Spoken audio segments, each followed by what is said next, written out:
My great honor to be with you today to moderate these sessions on the accountability of business when it comes to respecting children's rights and ensuring that children have access to justice and effective remedy. I am Romain Sibyl, Child Rights and Business Manager for the East Asia Pacific region. As part of the consultation promoted by the Committee of the Right of the Child to develop their upcoming General Comments 27, which is probably going to be published next year, precisely on access to justice and remedy for children, UNICEF coordinated a research to better understand how can we improve access to justice and effective remedies for children, especially in the context of business activities. With over 1 billion children in the Asia-Pacific region, businesses have a profound impact on their lives, not just in preventing child labor, but also in shaping their broader environments through their products, services, their marketing and publicity practices, their operations, their workplaces, where caretakers and parents work, and how they affect the environments, the climate, and the pollution in the spaces where children live and thrive. Our recent research highlights a growing recognition that businesses and governments must consider a full spectrum of business impacts on children's rights, including establishing grievance mechanisms that are accessible to children.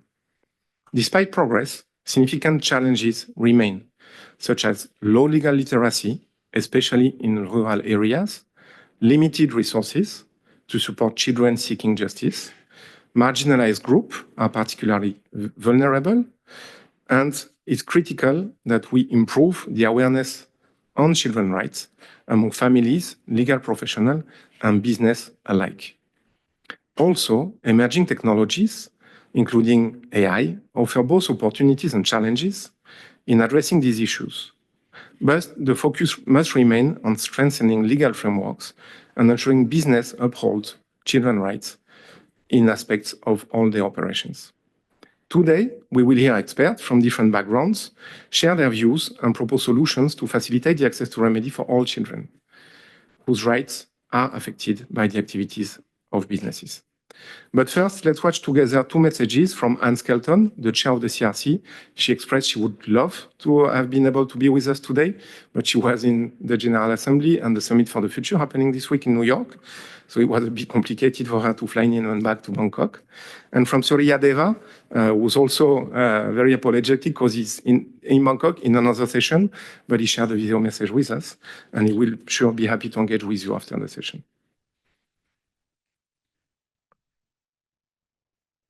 Greetings. I'm Anne Skelton, chairperson of the UN Committee on the Rights of the Child. The Committee on the Rights of the Child has been addressing the topic of remedies since 2003 in its general comment that was issued in 2005. In this general comment, the committee was clear that for rights to have meaning, effective remedies must be available to redress violations. In other words, to ensure that rights are enforced, effective solutions to resolve violations of children's rights must be established. The barriers for children to access remedies in cases involving business are diverse. Children may lack legal standing. They often lack knowledge about their rights and the mechanisms and procedures that might be available to them to seek redress. And they might lack confidence in the justice system. In addition, there are vast power imbalances between children and business, and often prohibitive costs involved in litigation against companies, as well as difficulties in securing legal representation.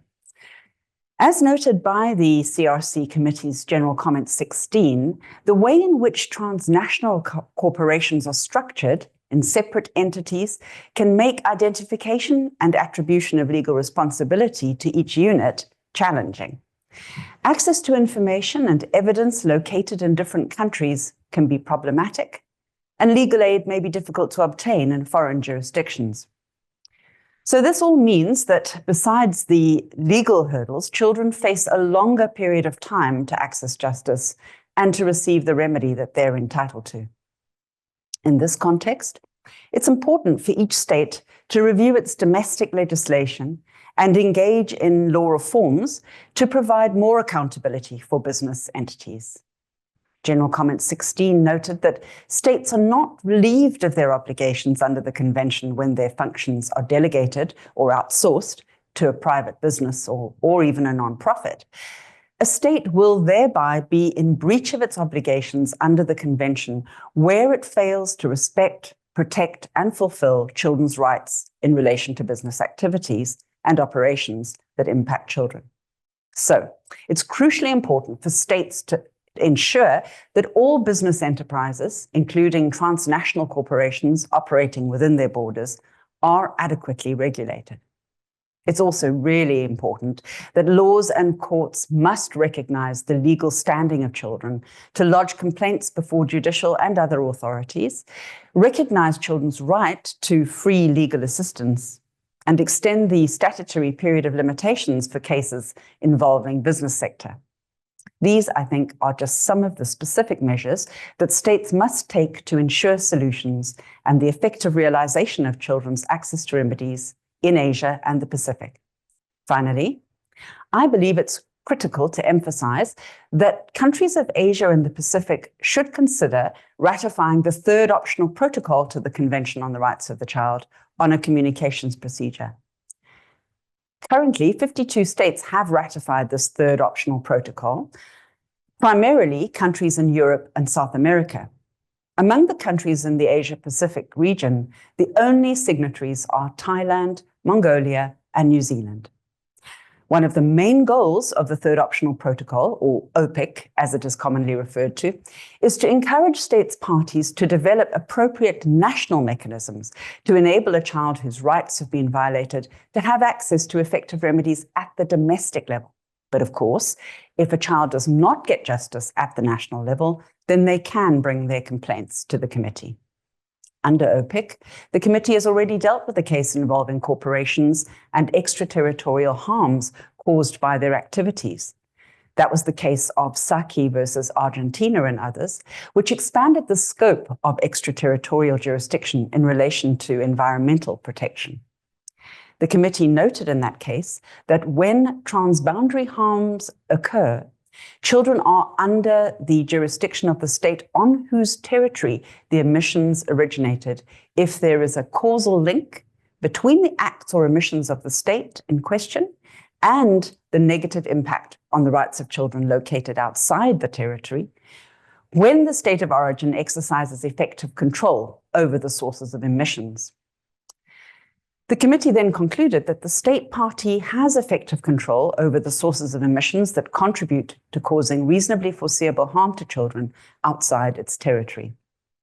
So, as the Asia-Pacific region does not have a regional mechanism that deals with children's rights, urging countries to ratify this third optional protocol is an essential way of reinforcing and complementing national solutions to children. In Geneva, we have just celebrated the 10th anniversary of the coming into operation of OPIC, and the committee is encouraging states to sign up. So please do. Thank you.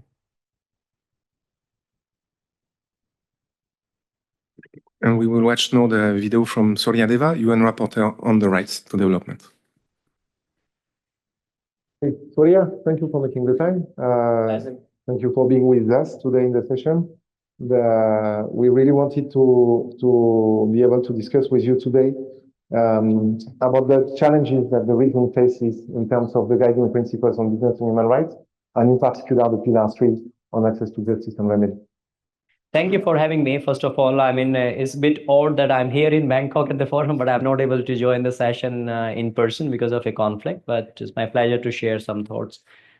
I think the starting point has to be the UN guiding principles were not drafted by keeping children's right in mind. So I think we have to consider that as the starting point. And I think that is where the commentary to Principle 12 will become relevant, that the additional standards may become relevant. And I think that's where the CRC should be a good complement to UNGPs and how we integrate the child rights perspective. I think that should be the starting point for us. We should also consider that it may be necessary to go beyond the do no harm approach of the UNGPs or Pillar 2 broadly. And I think that is where, in fact, the child rights and business principles provide a good starting point because they tend to go a little bit beyond that. Now, in terms of Pillar 3 specifically, I will suggest that the prevention is very crucial. So preventive remedies in relation to children will be absolutely vital. Often we see remedies as reactive. A violation has taken place and then you are seeking remediation. So I will suggest in relation to children in particular, the preventive dimension will be absolutely vital. But then you also need to think about the participation. How do we ensure active, free, and meaningful participation of children in creating those mechanisms that are going to be very relevant for them?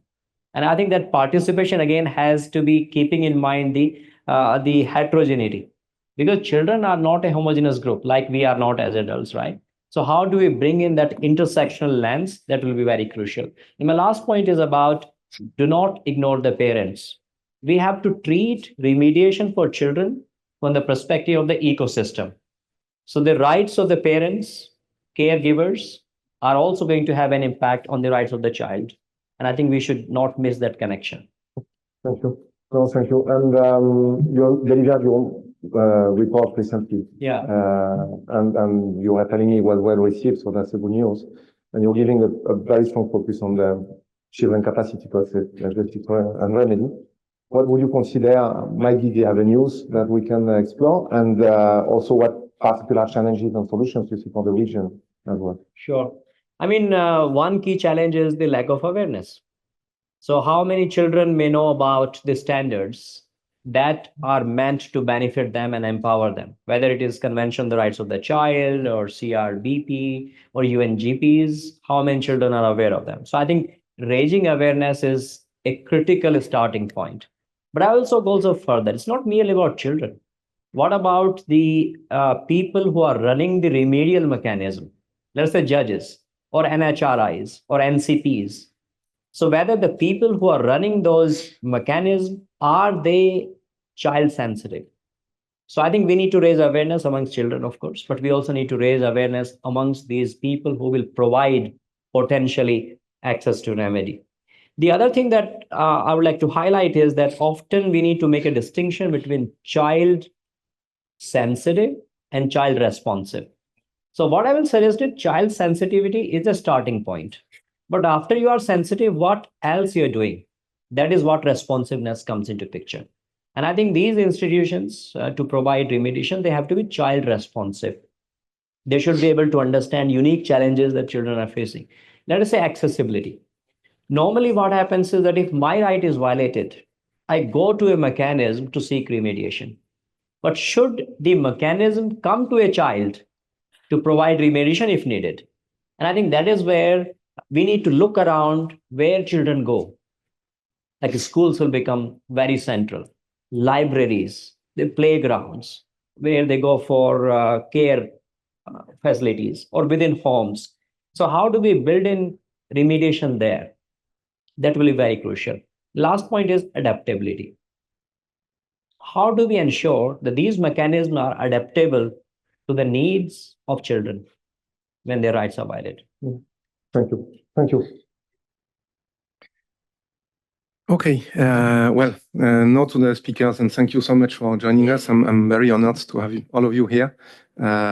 We are accompanied today by Arif Amir Ali, who's a representative from UNICEF Regional Young People Action Team.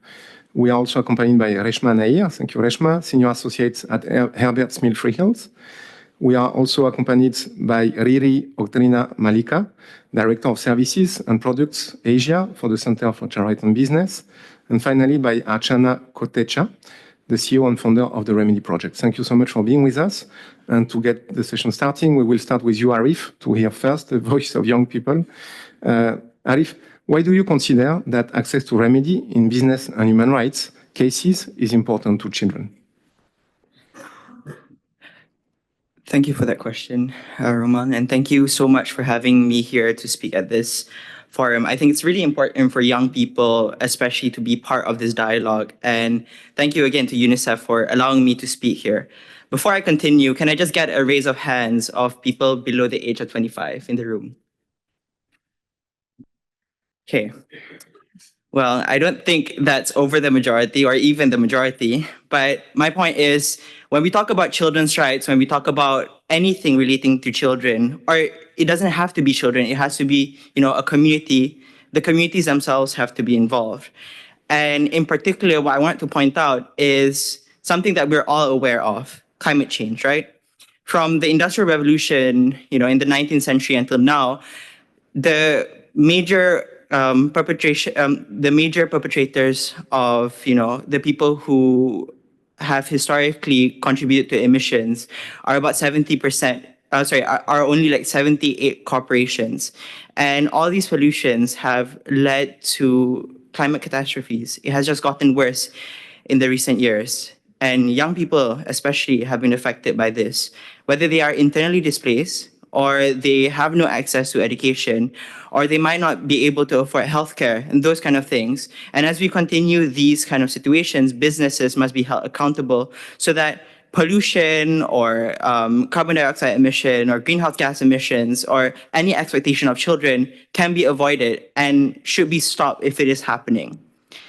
Now, when we talk about children, and I think it was mentioned earlier, children are not a monolithic group. Children are different. We have different identities. We have different, citizenships and things like that. And within the Malaysian context, citizenship plays an important role. In Malaysia specifically, stateless children are not able to access any welfare. And I'm talking about no education, no healthcare, no rights. And I work with them. I work with NGOs in Malaysia who have to provide alternative education for these people.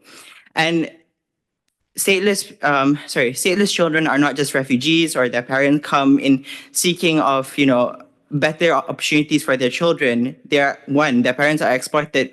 And second, some of them are part of the indigenous communities. And imagine you have lived here for so long, and yet when you are exploited, you are not able to report. And children are part of that. The future generation is a part of that.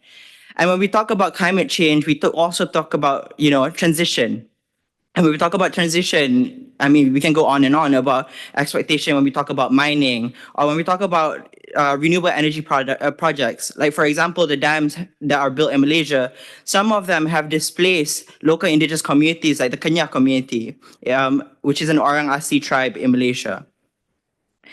And that's just the tip of the iceberg.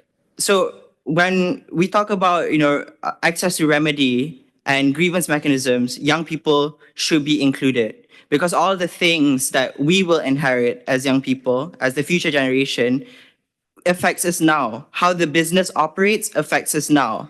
And within the Malaysian context, children forfeit their autonomy to their parents. And what is their parents is theirs.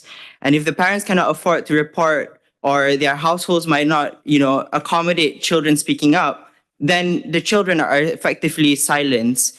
When, again, like I mentioned earlier, exploitation occurs, children don't know where to go. We don't know where to channel our voices.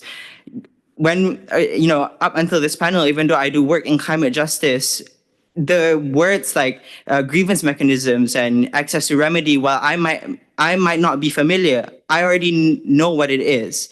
And that is already coming from someone like me who is privileged enough to be here. Imagine the children who are, in rural communities who are impoverished. They might not know what that words are. And so I guess I'll end it with this. Young people are quite literally the generation of the future. And we are future consumers, we are future workers, future employees, and even employers. And regardless, we should be taken as full individual human beings, where our rights should be respected, where exploitation cannot occur freely, and that we are seen as collaborators and equal contributors towards the community. Thank you so much. Thank you, Ari, for this clear and powerful message. Now I'm turning to Reshma. So Reshma, in your experience, what are the main challenges within the business sector in relation to remedy? Any specific insights regarding the inclusion of a child right perspective? Thank you. Sure. And thank you everyone for having me here today and giving us your time for this discussion. I suppose the obvious challenge to businesses is, and the primary challenge is still when they are subject to access to remedies and they're kind of subject to whether local or international mechanisms for remedy. So I think we all know that there's increasing amount of litigation in the business and human rights space, but I thought I'd catch on to something that Anne mentioned in her video in relation to extraterritorial effect. There is an increasing trend of litigation against parent companies. So to give us an example, we have seen over the last 2 years, Indonesian villagers suing Holcim, the cement company, not in Indonesia, but in the Swiss courts, for human rights abuses, as well as claims for their rights to environment and livelihood as a result of the company's operations.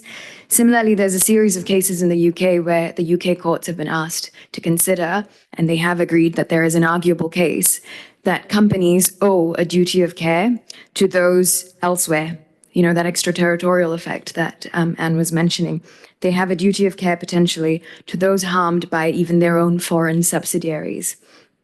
And that cross-border enforcement trend, which is a challenge to companies, is also mirrored by regulators in various regulations that we've seen recently, and that was mentioned in the opening session this morning. So you've got the CSRD, the CS3D, the EU deforestation regulations are particularly important for us here in Asia. These all effectively have some form of extraterritorial effect. And from the work that I come across in a law firm, companies are really challenged, and it is a real race against time for them to ensure compliance.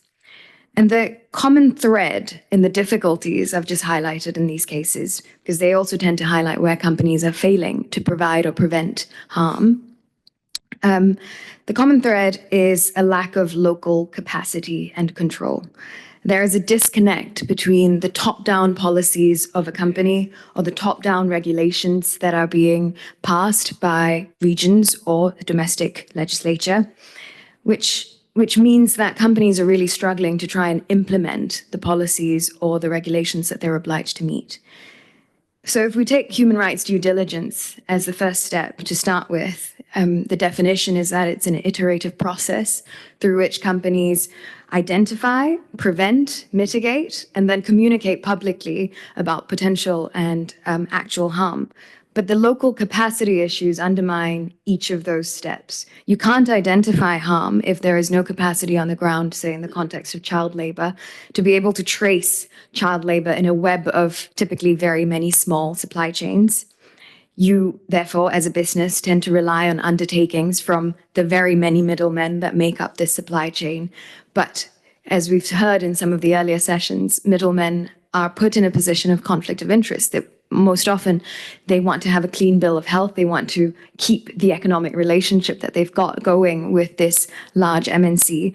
And so the warranties, the undertakings that they've given you in terms of whether they found child labor in the system are not always the most robust. So you have that issue. And then because you cannot identify for certain where there is harm and whether there is harm, you can't quite prevent it.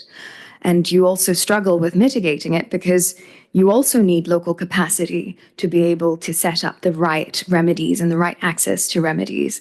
I think we all demand of businesses that they also tailor remedies that address the root cause of the harm that they've identified, unless, of course, they're the root cause themselves. But a lot of that often involves policy work, which is also a challenge for companies when governments and states are themselves engaged in the same questions as to what the root cause are. Even when you try to identify or provide remedies, there is real difficulty in designing local remedies that I mentioned are very far away from where some of these decisions are being taken, especially in large MNCs.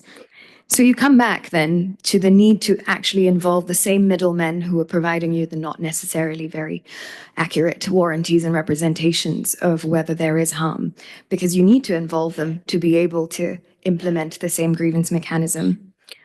I'll just add one layer of reality to that. Local access to remedies, even in the context of courts and litigation, that's not always successful. It hasn't always proven to help and support children. So it's the same difficulties, in fact, even worse difficulties arise in the context of private operational grievance mechanisms. And the standard of audit that is required is potentially very high, and companies struggle with that. As we've also heard from Mr. Suryadeva, children in particular need mechanisms which are catered to allowing them to access the mechanisms. And so what we're really asking businesses is to set up grievance mechanisms that they are sure children that they don't actually directly employ will have access to, either through guardians or through local systems. And to tie that all together, the reality for us also is that all of these challenges make the system of trying to provide access to remedies very inefficient, because you've got different companies identifying these challenges and trying to work with them, different companies trying to identify the root cause of whatever harm they've identified in a specific area. And it's just inefficient because you've got repetitive work, you've got lack of collaboration between businesses, which are not typically set up to collaborate with each other on these issues. And so that comes back down to the fundamental challenge of local capacity, but also the difficulty of trying to engage with states. Businesses fundamentally cannot override what state laws are in place and what state policies are in effect. We heard in some of the earlier sessions complaints about how states have provided approvals for projects. Businesses can't override that. And if we ask them to do that, that's a very high standard of audit, where they not only get the license from the states, but they also have to check whether the license has been correctly provided to them. So these are just some of the challenges that we see from where I sit.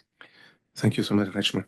And yeah, we mentioned the necessity to invest in developing remedy mechanisms that children can access. If we want to be closer to them and adapt it to their needs, that has a cost, right? Noah, Chana, we just heard about the challenges of the business sector in relation to remedy. What about the states? What are their challenges, and where do you see opportunities to include a child right perspective? Sure, thank you. Thanks for the question, Romain, and thanks everyone for your time. So let's start with this. Someone told me some time ago about a statistic that has really stuck with me. If a child is born in exploitation to parents who are experiencing exploitation, there's an over 75% chance that that child will lead a life of exploitation. The normalization of conditions of forced labor, poor living and working conditions, child labor, etc., in the deeper tiers of the supply chain are some of the realities that businesses contend with. So I would like to start with on the basis that actually we don't really have very good visibility beyond tier 2 and tier 3 into raw material sourcing, into the recycling areas, etc., to really be able to say conclusively, this form of remediation doesn't work or that doesn't work. We do need to start from the position that there is a crying need for much better clarity and for much better understanding of the circumstances that bring these children into these workplaces that are hazardous, that are dangerous. Are they working with their families? Are they on their own? Are they migrants? Are they local communities? Are they indigenous children? And then we can start to think about, okay, what's the context? What is the solution, etc. And as we all pile on to businesses and their responsibilities, businesses don't operate in a vacuum. Very often, the effectiveness of a grievance mechanism is reliant on extraneous factors. For example, freedom of association, rule of law. What are the alternatives that a child might have if they didn't want to go to the grievance mechanism that is being offered by a company, which they might not be aware of, or which might not be accessible to them, or which they might not trust? Now, the state fundamentally retains the responsibility to protect, to respect, and to fulfill. In many of the cases of child labor, for example, remediation offered by businesses will not meet the grade. It will not provide the quality of remediation that is required in order to truly address the issue. Now, I'm not saying for a moment that businesses have no responsibility. I'm not saying that at all. What I'm saying is that for complex issues like this, there is a requirement for a much more holistic approach, which requires not just businesses, but also the states. Now, let's talk a little bit about agency of children. Suryadeva mentioned that, the remedies have to be child appropriate, have to be suitable to context. Arif talked about how every child is different. And it is true. When we talk about rights holders generally in the context of remediation, one thing that is clearly lacking is agency very often. Many mechanisms are not exactly the kind of mechanisms that you can even access on your own. You either need an NGO, you need a lawyer, you need support in order to access it. It really takes away from the agency. In working with victims of sexual harassment, for example, and children also, you'll note that they are much more comfortable speaking to each other, speaking to peers. Yet we don't see the concept of peer leadership really explored within the context of remediation and effective rights to remedy. Where do women share stories of sexual harassment? In women's cafes, in informal chats. Where do children share what's happening to them? With their friends, because they're fearful of adults. They don't trust the adults. The adults may have harmed them. Similarly, when we look at the effectiveness of grievance mechanisms, we really find that the top-down approach really struggles to cope with problems like child labor, or even with any other manner of exploitation faced by children. These issues are often complex, multi-layered, and do require an understanding of impact on the child from the child's perspective in order to be able to provide the type of remedy that is considered to be of good quality and suitable in that particular case. We don't see that. How do we assess impact of business abuse or exploitation on a child? From the lens of a corrective action plan. The corrective action plan is often aimed at fixing the problem. The fixing of the problem doesn't necessarily do justice to the forward-looking and the backward-looking aspect of remedy, which requires that the business ensures that there is no future harm that can occur again, and that looking back, the harm that has been caused is addressed. It's much easier to say businesses should address child labor or issues relating to children without a consideration of actually what does that look like in practice. It's a long-term commitment. None of these things are done overnight, and they're certainly not done by tools. So the need for contextualization, the need for really, bringing informality and flexibility in the way these issues are dealt with is critical. Very often businesses balk at having informal systems in place. But actually, if you think about waste pickers, children who are waste picking, if you think about, children who may be working in the fields, what's the likelihood of them going to a structured grievance mechanism? But what is the likelihood of them going to an informal committee or a group where they might just pop into, a location which is common to them and have a talk about what has happened? What are they feeling, and what could be the potential solution to that? The beauty about remedy is remedy doesn't come in any kind of package or structure. Remedy is only remedy when it is customized to the people it is designed to serve. And that's something that we miss in the top-down approach, which is very confined to systems, procedures, many of which are simply not child-friendly. A note on the states. The question was about the states. I was never very good at answering the questions, but I'll just leave you with one quick thought to wrap up.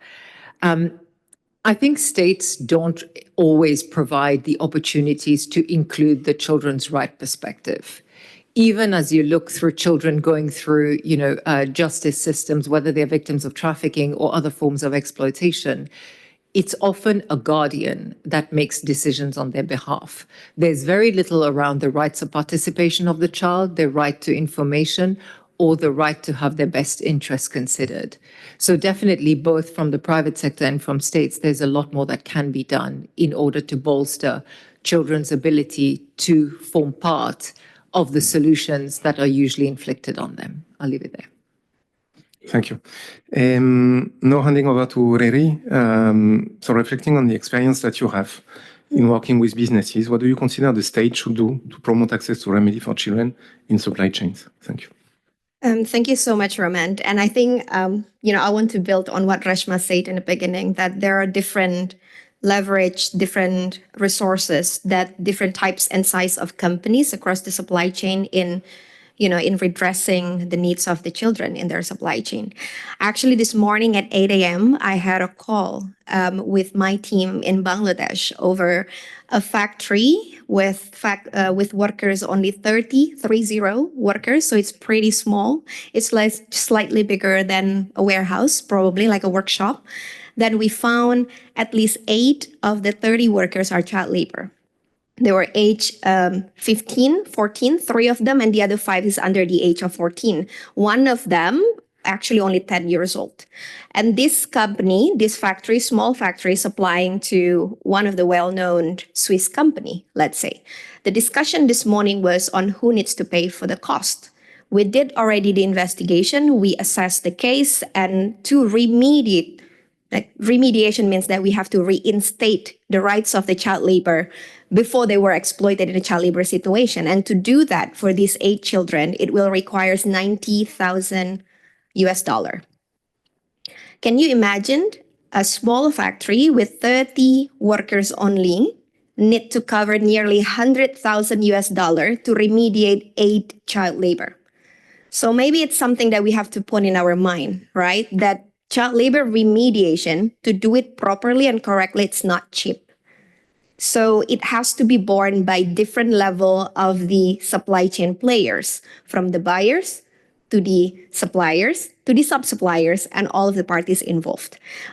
I feel the need to mention that in the beginning of my response to you, Roman, today, just to be very realistic on what the state role in that case. The Center for Charities and Business, my organization, is one of the very few organizations who's actually doing remediation of child labor cases. As of this year, we have remediated nearly 1,000, not nearly, a little bit over 1,000 cases, I have to correct that, across the globe. We work very closely with the companies who are willing to remediate any cases found in their supply chain. And out of these 1,000 cases, I would say the likelihood for that to be followed up properly by the business, if it happens in the tier 1 of the factory, is 80%. So the likelihood for remediation to happen when such cases of child labor happening in tier 1 is 80%.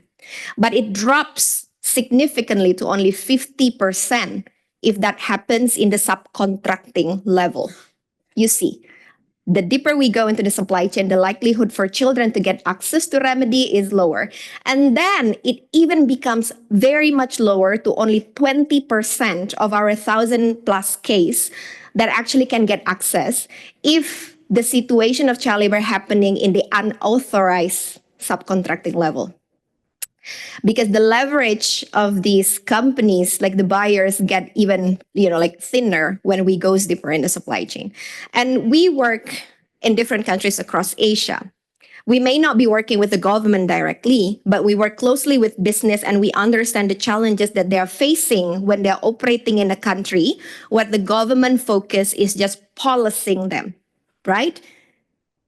I can take an example. India, child labor is a punishable offense for companies in India. We work in sugarcane, we work in mica in India, we work in toys manufacturing. One thing I know and I learned from that is that they are so afraid to admit that there are child labor in their supply chain. Sometimes clients come to the center and say, hey, we found child labor at the center, can you help us? And then the first reaction we will do is that's good, meaning that your grievance mechanism actually work. If your company has only 0 child labor, 0 remediation, grievance mechanism 0, that means something wrong in your system. So if a company managed to identify child labor, meaning their system is working to identify that. Now let's talk the next step. Now let's remediate that properly, right? And this unfortunately not happening, across like different countries. Like I said, in India, where child labor is punishable offense. I would say that China, where we do child labor remediation in China, let's say, the government, surprisingly, is very open. So companies in China, from our experience from the center, they're quite open, the factory, to explore remediation for the children found in their supply chain. We also see how, I feel, from my perspective, the government need to shy away a little bit from policing child labor, but more on working together with the company, like support them, guide them so that they can fulfill the requirements. So they will not brush off the cases of child labor. I think, like Tony Chocoloni, for example, like lately in the past few years, they say, oh, we found 1,000 child labor in our supply chain. So that's the openness that we have to respect, that companies need to do that. Go back to the government thingy. If then the government can also, on top of creating the policies, defining the parameters, they can also support the companies. And for example, I give you an example. We recently did training for labor inspectors in Malaysia, right? We started with safeguarding principles of children, best interest of the child, do no harm, you name it, confidentiality. But then when it comes to what you say, Arif, stateless children in Sabah who has no access to all of this healthcare, education, and whatnot, right? What will you do if such children, undocumented, found in child labor situation, they say, oh, we will refer that to the immigration. So these children who's already in a child labor situation will then be referred to an authority who will then, you know what next? I don't need to explain. But then, if then we can also see like a really good example, which is my last note in here, is that if then the states, the government, looking beyond policing the companies and more on what I say with, like victims or the child labor, the children as their first priority, I'm sure the state will find a way to be more supportive to the companies so that remediation can actually happen. Everyone in the panel says that stakeholder engagement, multi-stakeholder collaboration is very important. If we start by only very sharply leaning on policing and sanctioning, and without giving another guidance, work with them, it won't happen. And it's very hard to achieve remedy. I think I'll stop there. Thank you. Yeah, thank you. Thank you. Thank you so much. Kumpao, can we see the... So we wanted to hear from you as well. As you know, this is part of the consultation of the General Comment 27. So could we see the Menti, please, Kumpao? Can you scan, please, if you have a cell phone and want to participate? We just want to have your feedback on a couple of questions, so one no and one at the end of the panel. Can you go one more, please? Okay, everybody has scans? Almost there. Okay, can you go now to the white page, Kumpao, please, and go one forward? Okay, so that's the question. According to you, and it's a short comment, but we'll gather these, what are the main challenges for children to obtain remedy whenever their rights are affected by business activities? We'll give you a couple of minutes and we'll continue with the panel.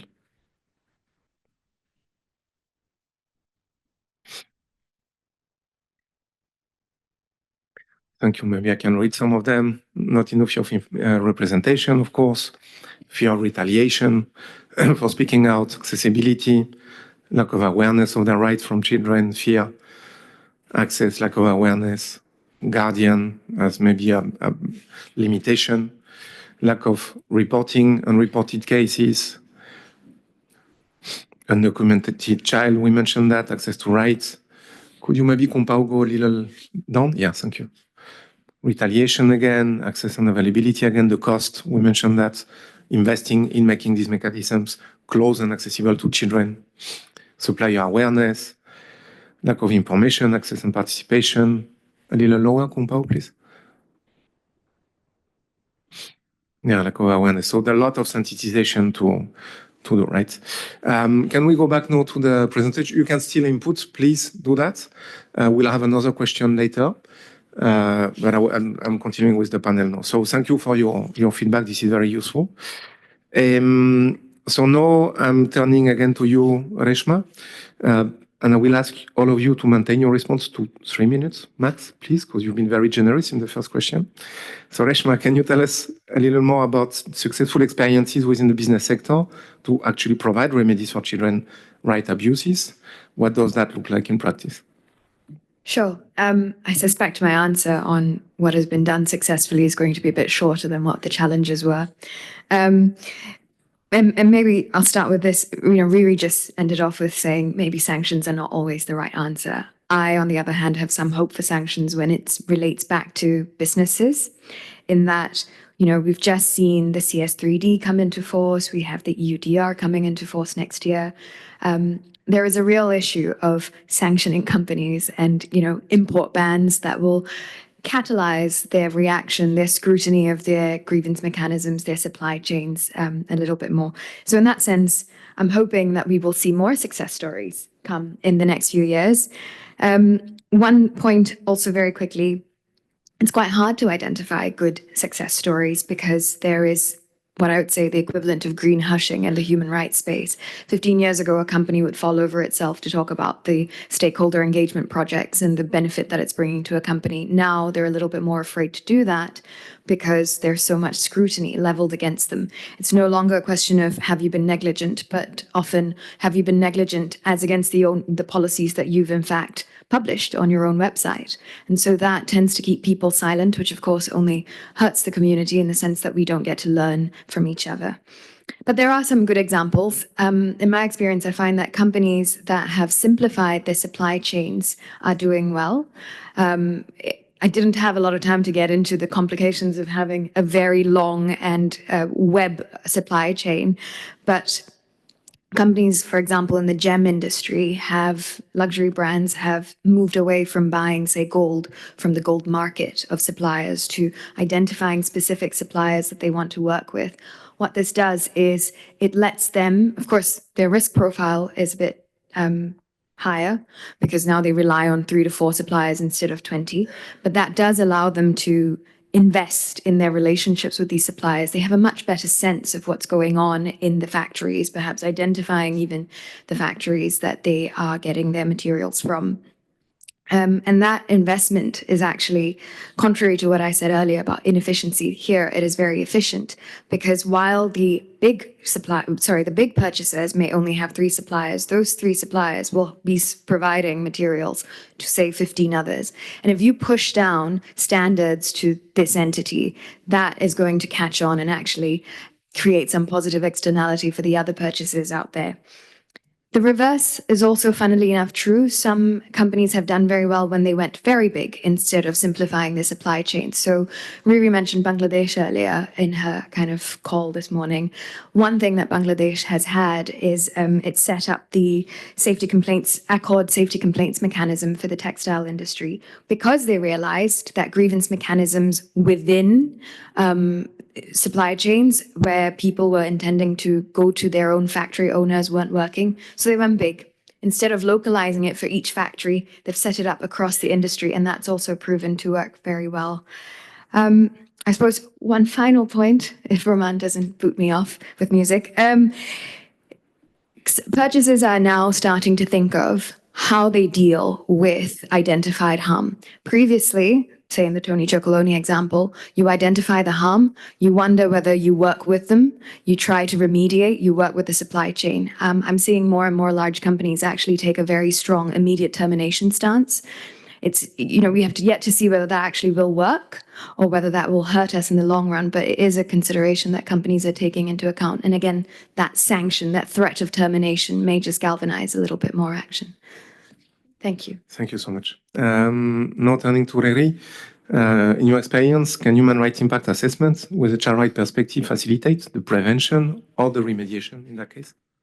Yeah, very interesting. I was about to respond to Reshma, but I think we can take it after the session. Yes. And responding to your question, Roman. Yeah, so again, my leading the Asia team at the center, we implemented a lot of race assessment. It can become in different names, right? Child labor due diligence, child labor risk assessment, human rights impact assessment, you call it different things, but it's basically helping the companies to identify risks that they are having in their supply chain, whether it's actual risks or it's potential risks. And then out of that impact assessment, then we can usually suggest the companies to take some corrective actions to address all of these needs based on the prioritizations and whatnot. And one thing, if you're asking me if that will help, facilitate prevention or remediation, Roman, is actually, I think I can just be very transparent.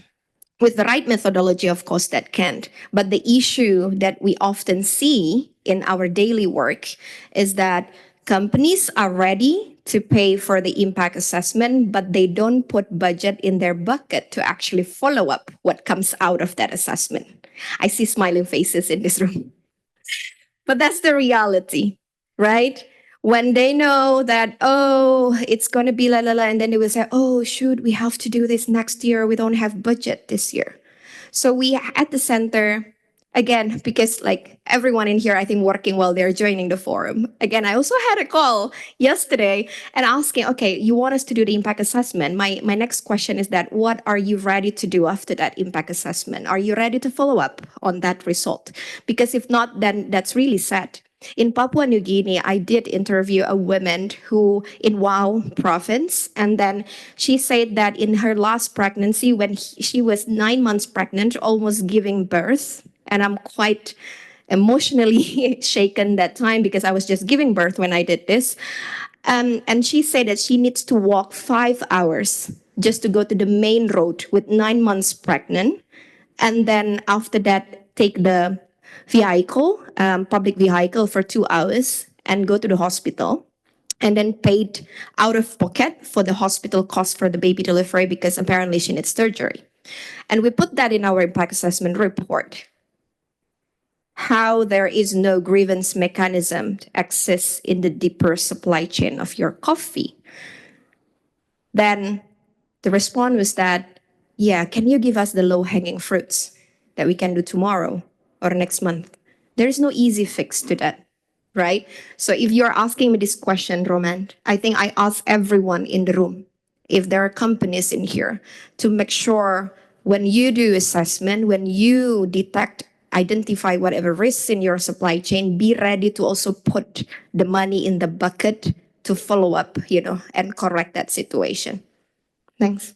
No, thank you so much. And we've talked a lot about child labor, but the impacts of companies are much wider. So going in depth into all the impacts you can have and prioritize these impacts where you have the most and the stronger impact on children allows you also to anticipate them and to be more preventive about them and not to have to remedy because we don't want any impact on children. But thank you for that. Now I'm turning to Archana, and please remain in 3 minutes. Where do you see opportunities in recent and upcoming legislation on corporate sustainability due diligence to include a child right perspective? Sure. Thanks, Romain. So human rights due diligence, I think we've all heard a lot about CSDDD and the magic bullet that CSDDD is going to bring to the world in addressing exploitation. I come back to the purchase price and to the cost of remediation. The cost of remediation, the cost of recruitment of people, the cost of exploitation is never factored into the purchase price. And therefore, there is never enough money to do risk identification or to manage what comes out of risk identification. So CSDDD says very clearly that the purchase price needs to be looked at in addressing the balance of equity across the supply chain. So that's where I would like us to really start. The negotiations that need to be truly reflective of the cost of labor across and the cost of exploitation too. The second thing is looking at passing down the burden. We just talked about how it is the deeper parts of the supply chain that are likely to see these forms of exploitation against children. If that is the case, then pushing the burden down just doesn't help. So again, it's about equity and it's about having much more fair contracting practices. The third thing is stakeholder engagement. Again, an idea really pushed as well as shared responsibility in the regulations. And what is stakeholder engagement? People just assume that stakeholder engagement is something that can be done at one point of the process. Actually, stakeholder engagement is so critical at the stage of risk identification as well. Because a bottom-up approach, children can tell you how they're perceiving risk. What do they see as is risky to them? What is the likely impact, etc., in a way that you can't really detect in an audit. And that's really important, the bottom-up approach. The second thing is stakeholder engagement is really critical in designing grievance mechanisms. We need to ask children, what type of mechanism would work for you? What would you feel comfortable approaching? And what outcomes would you like to see? That's stakeholder engagement. And I am painfully aware of the fact that, there is a lot of advice being given to businesses from within companies, Reshma alluded to this, to shy away from this kind of engagement because it creates expectations among stakeholders. The truth is, these laws are requiring you to be more open to embracing risk and to understanding what is around you and what is in that ecosystem. So while I have my reservations about how effective another regulation is going to be, what I would like to believe is that there is enough in here for us to work with, for people who are treated inequitably in supply chains to come back to the table, to ask for better and to ask for more. So it's not so much a question of, will we get there? The question is, we have no choice but to get there. Too many children have been exploited, too many are being exploited right now, and too many will continue to be exploited. So the time is now. We really got to do this. Thanks. Thank you so much, Archana. And I promise we are going to finish with you, Arif, so we can maybe take a few of the comments today. But basically, how do you think that companies can involve children in designing grievance mechanisms? How do you think you can participate effectively in these mechanisms? Yeah. What insights could you provide in terms of making these mechanisms more effective in providing remedy aligned with children's rights? Yeah, thank you, Roman. I think what Archana said earlier about stakeholder engagement, especially with young people, is so important when designing grievance mechanisms. And I think the bottom line is business as usual cannot continue. And I think it has been mentioned by almost all the panelists here that, there is no easy fix, that, there is no, not necessarily a silver bullet, right? It's going to be hard and it's going to take a lot of effort. So how can young people and especially children be a part of this process? I think, other than, child labor and direct exploitation, children are normally indirectly affected by business practices. So, again, mining, manufacturing, things like that. So polluting the environment in which they live in.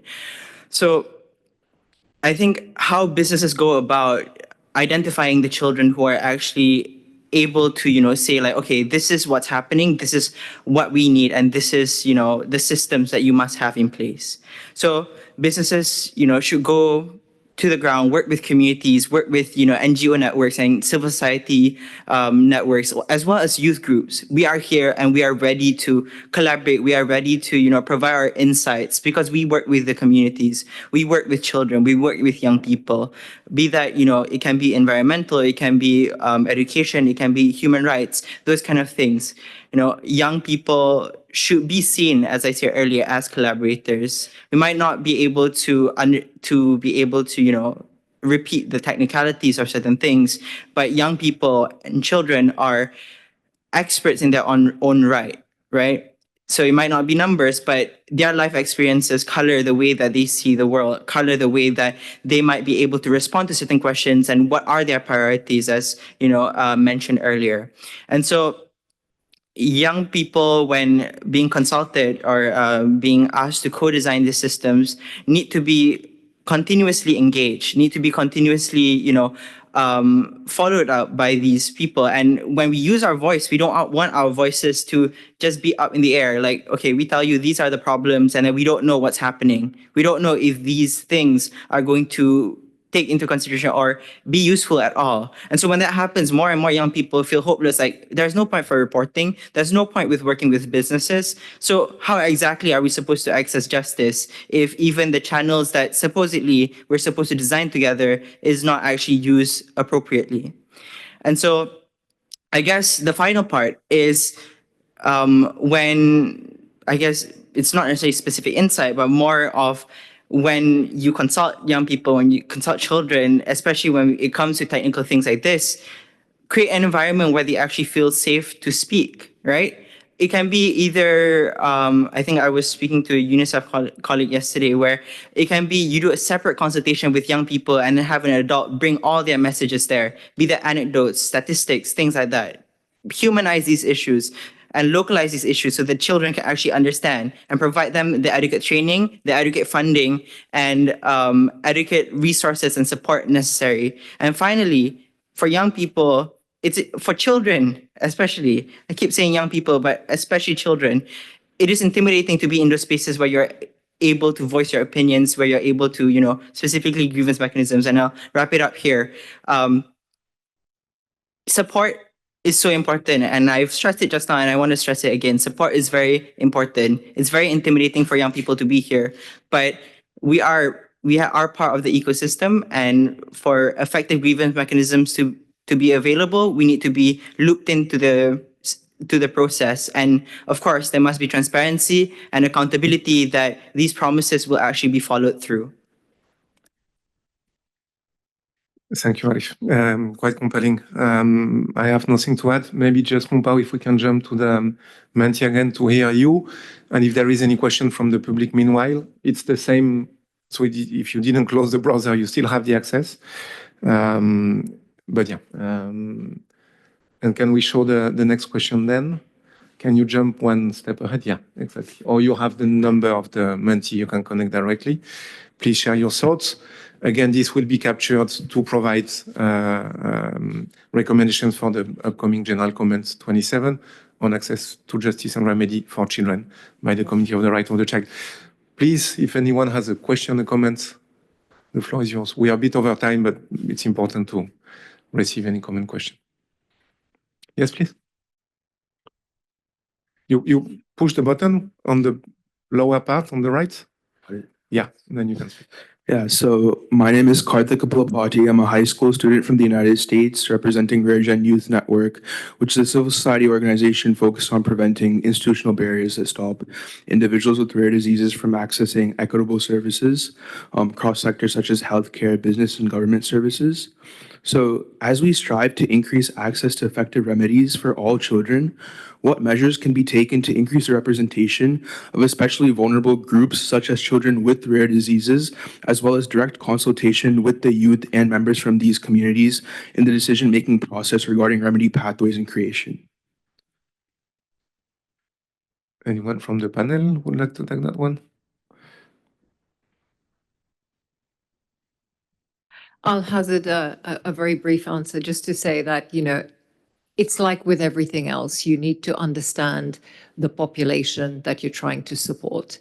You need to listen to them and to understand their ecosystem. So a lot of that is engaging in dialogue, understanding what's their support network, who's around them, and be able to then respond to what do they perceive as being their needs, what do they perceive as being the barriers that are around them, and work with them on crafting a solution.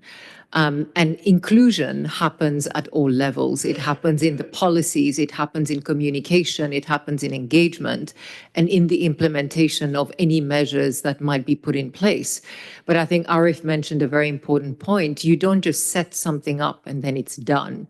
It's the continuous engagement and learning, because sometimes it happens, the needs of children evolve. And what was diagnosed to be the biggest need at the outset changes through the process, and your process has to evolve with that too. I think I'm a big proponent of having flexible approaches and to have continuous stakeholder engagement so that you're able to adapt, evolve, and learn as you go along. Thank you, Archana. And yeah, the due diligence process and understanding your impacts is just the first step of an ongoing conversation from them. No? Any other question? Yeah, please. Please. A very good afternoon, and thank you so much for this session. I'm Gautam Bhardwaj. I'm a practicing lawyer from India. So I just want to just add one more thing, and along with that, I just want some feedback from you all, any one of you. Like I'm being a practitioner from the legal side. So we have been dealing, as you just mentioned, about one category that is actually with regard to the forced labor, the child labor. But that can also be included, like if we talk about child beggar, or maybe those children who are forced into getting into all these such kind of an activities, say like the human trafficking part. That is one part. Secondly, we talk about the juveniles, like those juveniles who are in conflict with law and the juveniles who are in need of care and protection. So what all rights or what all the agencies can do to secure their rights and to implement certain acts or policies to regularize, to make a sustainable development to help them out in that category. And there are certain children who are actually confined in jails as well, the minors, who are actually with these hardcore criminals in the jails itself. So what all can we do with regard to all this then? Anyone?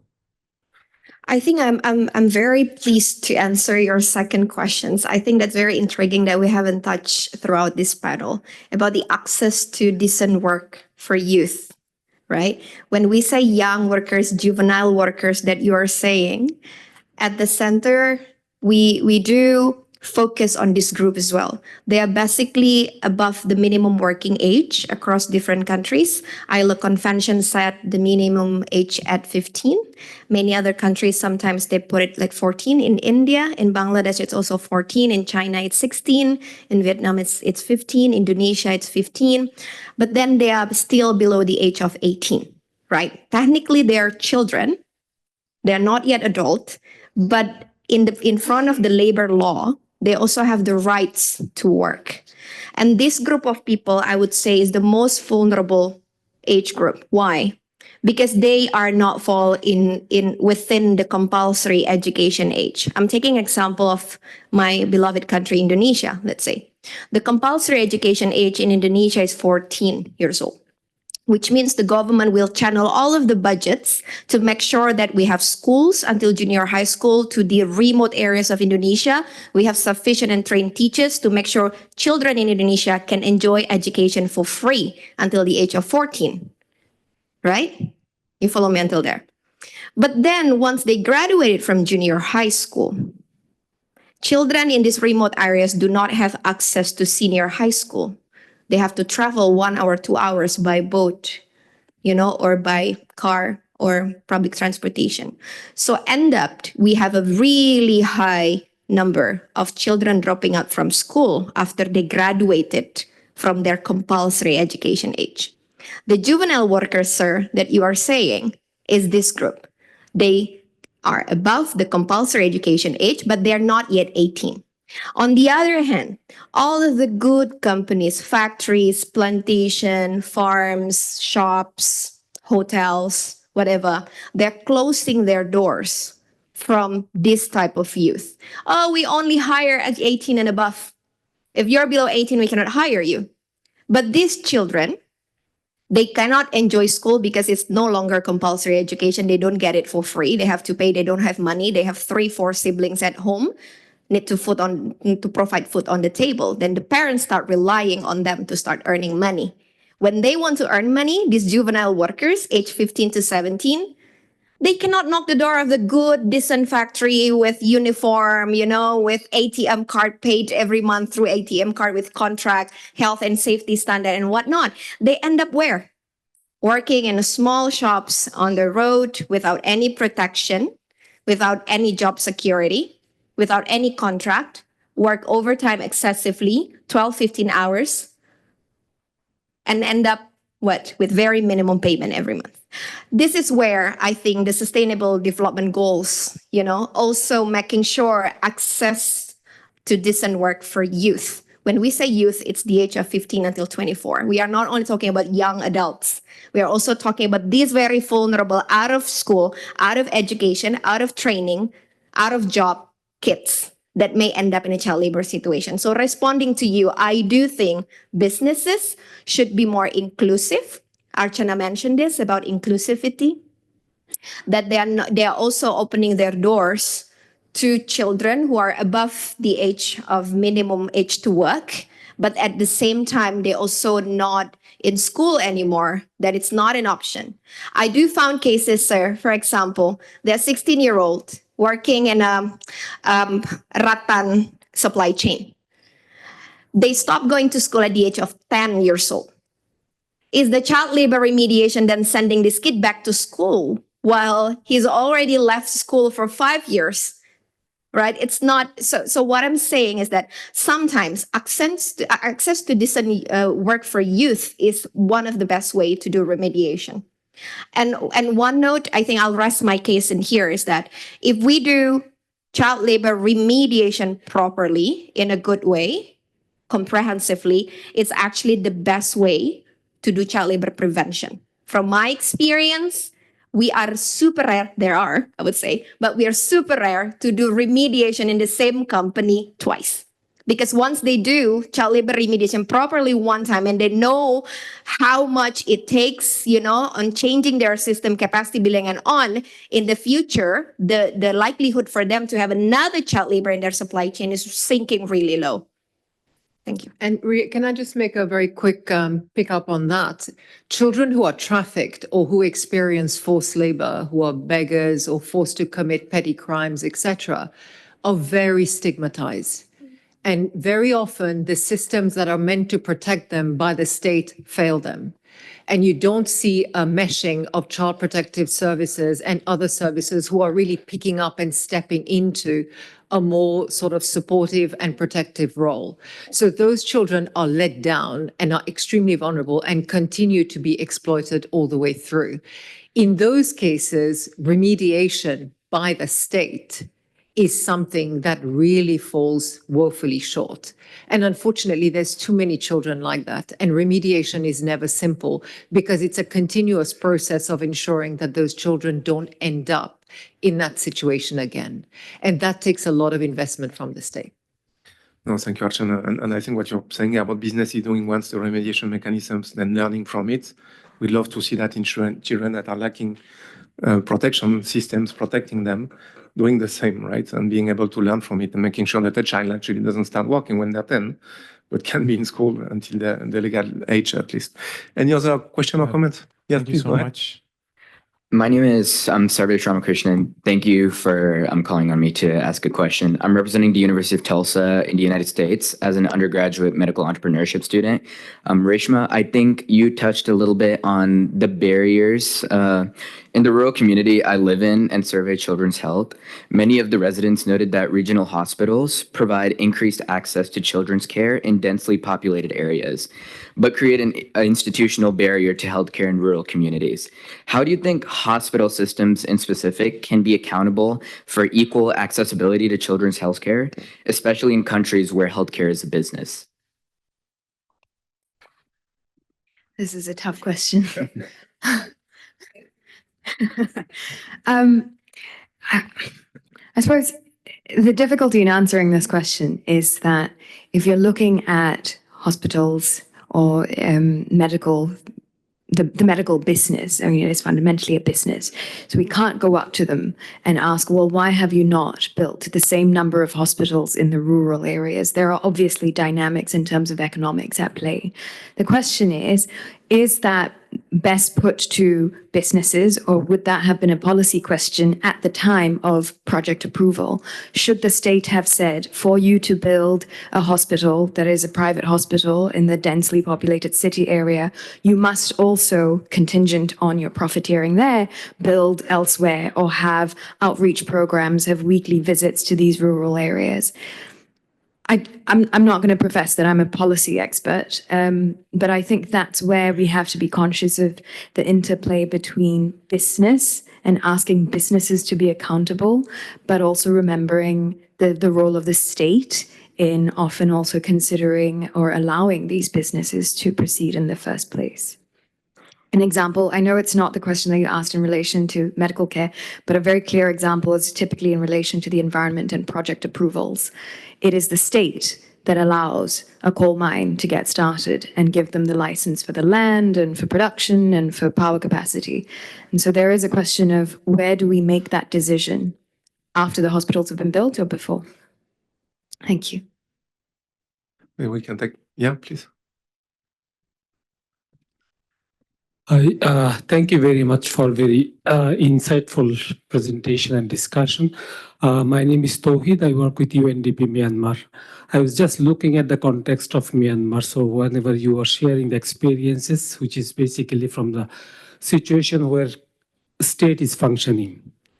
But I'd like to hear more about few countries' context, like where the state is not functioning in terms of the remediation mechanism. So even the bare minimum standard of this child rights situation. So how do you see the remediation in this context where the state is not functioning, private companies are not accountable at all, and everyone is taking the advantage of this not being regulated, and these children are really suffering and experiencing all abuses that you have mentioned, and I think it's a severe situation, particularly in Myanmar. So I'd like to hear any experience if you have or audience have, will be grateful. Thank you so much. I mean, I can perhaps speak from the perspective of working with some brands that were looking to make a responsible exit because of the situation in Myanmar. And in that context, the remediation really focused on understanding what would the impact be of the business pulling out of Myanmar and what the impact would be on not just the workers, but also their communities, given that, given the circumstances in play at that point. So there was remediation provisions made in those circumstances, not just for workers, but also for their families, which is essentially loss for a foreseeable period that they would experience as a result of pulling out of the business, pulling out of Myanmar. That's just something that I experience from that perspective. I don't have any insights on those. Probably I can also add a little bit, sir. It's a very important question. Actually, I have my colleague here, Sarmu, coming from Myanmar. Hi, Sarmu. Sarmu and Juana are two staff that we have in Myanmar, and they've been working tirelessly every day to assist cases of child labor in Myanmar. I know sometimes Sarmu came to me or to Winnie or other colleagues saying that, oh, we have to go back home at 5 or I will not be able to go back home because of the situation exactly when they are going in and out in villages. It's very contextual that you're asking these questions because I do have a colleague in here. So drawing from that experience, and also Archana mentioned, we did work with some brands, responsible brands on the responsible exit. The way we do it is that we identify like a factory, for example, where I think Sarmu knows the number best, but it's over 20 young workers working in hazardous work in a garment and apparel factory. So we work with the brands to find a solution for that, like a remediation for these 20 kids, including, so when we do the remediation, it includes individual intervention for the children. It's very unique and individualized depending on the needs of each of the kids. And second of all, we do that business level, meaning for the factory, we also try to figure out like providing them training, technical guidance, changing their policy, really with them doing training to their lower tiers and sub-suppliers. And then the third one, when necessary, also community level, especially in the agricultural context, for example, it's really hard for us to just, solely remediate the child labor found in that specific premises. We also need to see the contextual context, the community. We do not want that we stop child labor in this factory and then tomorrow another factory hiring them, right? So this kind of thing. But unfortunately, sir, I do not have an experience of where the state is not functioning and the brand is also not functioning. This is, I think, beyond the center reach at this stage. But I'm quite positive if then these factories or these companies in Myanmar are supplying or directly related to international market, the likelihood for us to be able to remediate and extend support is bigger than the kids that are not within the international value chain. Unfortunately, that's the case now. If I may, I just had a comment. I wonder what the state of it is if we've got three panelists here who are also able to each have examples of brands that have exited Myanmar. I too have worked with a number that have exited. And I think the problem is, as exactly as Riri said, where you have a failed state and where the policies and the government is no longer able to enforce the remedy, without visibility from the international space through your supply chains, it is quite hard to really tackle the root cause of this. The only, I suppose, middle ground I can offer is if a state, because of its situation politically, is unable to get in private participation at the moment, I think we have to thank all the NGOs and the non-state actors who continue to be involved on the ground in these countries, who then bring visibility to the issues there. I mean, that's the positive aspect of it. The kind of business-oriented aspect is you hope that the work that these children that you mentioned are doing eventually find themselves into an international supply chain, and the visibility from external companies realizing that that's the work product that they're getting will also hopefully help. But visibility also often comes at a cost of retaliation, especially when it's traced back. So that is also a very real problem that children face. Retaliation, in this case, not just from the company owner, but from the state as well, which can be merciless. Thank you. Thank you all. We are half an hour into the session, so I think we need to put a close to it. Thank you. It's very exciting to see so much interest and so much questions. We could be there for more time, I guess. Please follow up with the speakers if you have more questions. Again, thank you so much for these testimonies and for being with us.